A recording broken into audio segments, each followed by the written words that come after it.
Hey everybody, it's Goosehead Steve here with the Wave Agency. I wanted to talk to you about the new form that is now being required by sellers called the disclosure statement for residential property with repetitive risk of loss. This is requiring sellers to disclose if they know if FEMA has designated the home as a repetitive loss location. In order to be a repetitive loss location, you had to have at least 2 claims over $1,000 in value in a rolling 10-year period since 1978. There's also another designation called severe repetitive loss, where you would have to have 4 or more claims of $5,000 or more, or 2 to 3 claims of more than the value of the house. 2 of those have to be within that 10-year rolling period since 1978. Now, ultimately, I think it's a great idea for sellers to disclose any flood claims that they have so that the buyers can be as informed as possible and make the best decision. But I'm a little worried that this disclosure is going to cause some problems. One, most sellers don't know their flood claims history, especially from before they bought the house, or many of them may have told and then forgot. The whole basis of this is being based on whether or not you could prove that the sellers knew that the home was designated that way ahead of time. If you can't prove that, then it's going to become a big problem. We're going to run into situations where sellers were told and forgot, and they're going to feel like they intentionally disclosed that, when really the buyer should just be finding this information out on their own and not trusting the seller's reputation or the memory or anything like that. The other problem is if they didn't have flood insurance, or they had a private flood insurance policy during the claim, then that's not a FEMA claim, and it would not qualify under the designation for a repetitive loss location.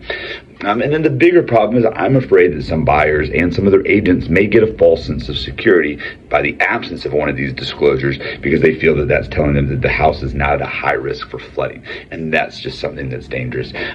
Buyers and their agents, here's what I think you should be doing. Just like the consumer disclosure says, you should be looking into flood insurance before you write that offer, which involves reaching out to an insurance agent and having them run a flood zone determination, which will determine if the house is a repetitive loss location, and then tell you how much it's going to cost to insure that house for flood damage if you want. Keep in mind, flood zone only dictates whether or not the lender is going to require flood insurance. Under the new FEMA rating guidelines, flood zone by itself is no longer determination of the rate. So the best way is to have your client talk to an insurance agent, get a flood insurance quote, and determine if the house is in a high risk zone, or is it going to be a repetitive loss or severe repetitive loss location.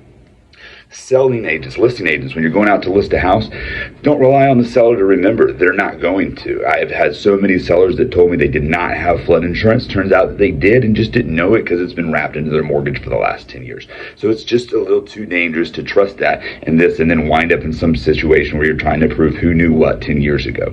The best thing you can do is go ahead and have us run a flood zone determination. We can easily see if the house is in a repetitive loss location, and then you can go into that peace of mind knowing that there's not some missing disclosure that hasn't been covered. Keep in mind, homes in zones like X and X500 can be repetitive loss locations too, so don't assume just because flood insurance isn't required by the lender that the home is not going to be in a repetitive loss location.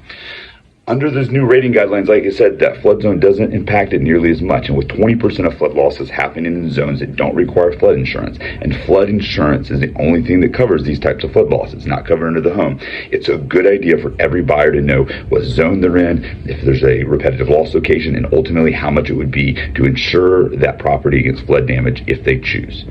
If we can help you out with anything, you're getting ready to list a house or show a house, just shoot us the address. We will get you the skinny on what's going on with the flood insurance, what their options are, and if it's going to be a repetitive loss location that's going to require this kind of a disclosure. Hey, thanks so much, guys. You have a great day.